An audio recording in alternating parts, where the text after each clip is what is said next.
নমস্কার, আমি স্বস্তিকা দাস। আজকে আরও কিছু নিউমোনিক্স নিয়ে চলে এসেছি।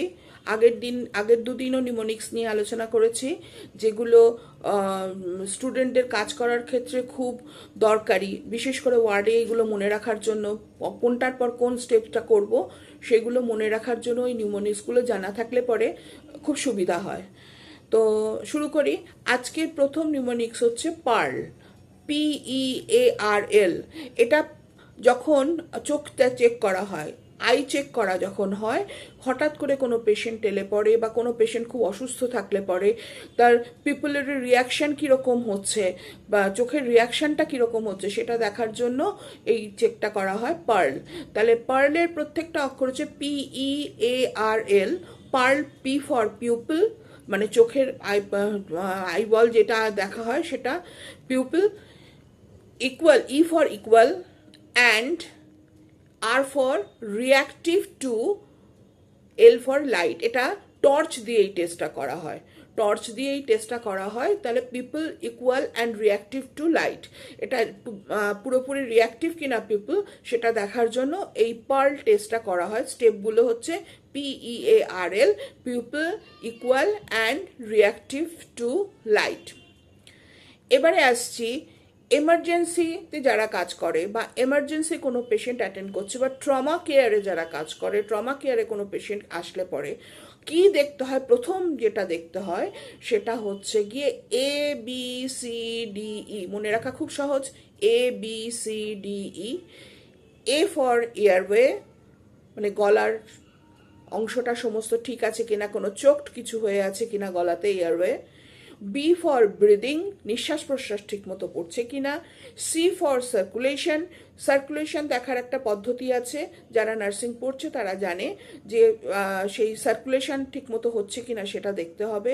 ডি ফর ডিসএবিলিটি, মানে কোথাও কোনো অ্যাক্সিডেন্টের জন্য কোথাও কিছু ভেঙে গেছে কিনা, কোনো কিছু ডিসলোকেশন হয়ে গেছে কিনা সেটা বোঝাচ্ছে disability. E for exposure, exposure মানে কোনো কিছু অ্যাসিড বার্ন আছে কিনা, কোনো রেজ বার্ন আছে কিনা, কোনো কিছুতে কোনো রকম এক্সপোজার হয়েছে কিনা সেইটাকে বোঝাচ্ছে এক্সপোজার। তাহলে ABCDE, airway, breathing, circulation, disability and exposure. এটা হচ্ছে গিয়ে এমার্জেন্সি বা ট্রমা কেয়ারে যারা কাজ করে তাদেরকে মনে রাখতে হবে। এবার হচ্ছে রাইস, RICE। এটা কখন হবে? সফট টিস্যু ইনজুরি যখন হবে তখন এই পরপর কেয়ারগুলো করতে হবে। সফট টিস্যু ইনজুরি যখন হচ্ছে, যেমন RICE, R for rest, I for ice, C for compression, E for elevation.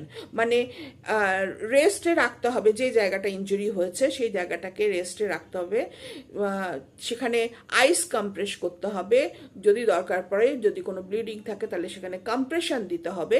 R E for elevation, মানে সেই জায়গাটাকে একটু উঁচু করে রাখতে হবে।